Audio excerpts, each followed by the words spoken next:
আমি আলোচনা করব নাম্বার আর পার্সেন্ট নিয়ে। নাম্বার মানে সংখ্যা, অর্থাৎ ইংরাজি ব্যাকরণে নাম্বার দুই প্রকার। এই যে নাম্বার হচ্ছে দুই প্রকার। সিঙ্গুলার মানে এক বচন, একটা বস্তু বা ব্যক্তি বা এক বোঝাতে হয় সিঙ্গুলার, আর প্লুরাল মানে বহু বচন, একের বেশি বোঝাতে হয় বহু বচন, প্লুরাল। তো প্লুরাল হলো বহু বচন।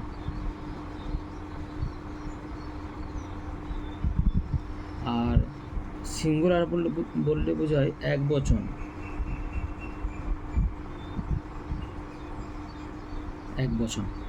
তো এবারে আসি, এটা হচ্ছে এক বচন আর এটা হলো বহু বচন।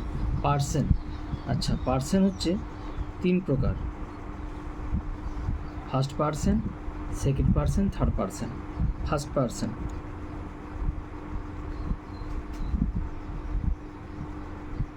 ফার্স্ট পার্সেন্টের সিঙ্গুলারে কি হয়?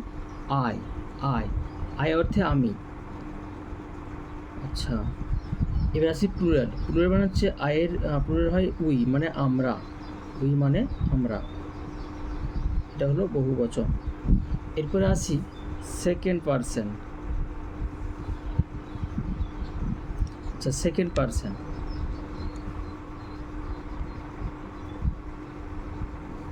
পার্সেন্ট সিঙ্গুলার হয় ইউ মানে তুমি।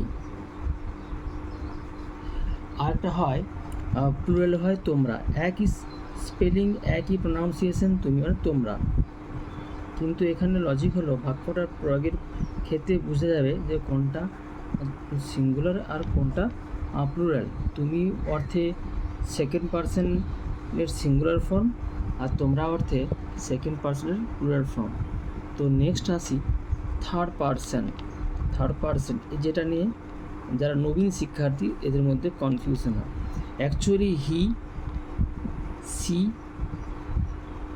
ইট এবং যে কোনো সিঙ্গুলার নেম, একটা নাম, যে কোনো অ্যানি সিঙ্গুলার নেম,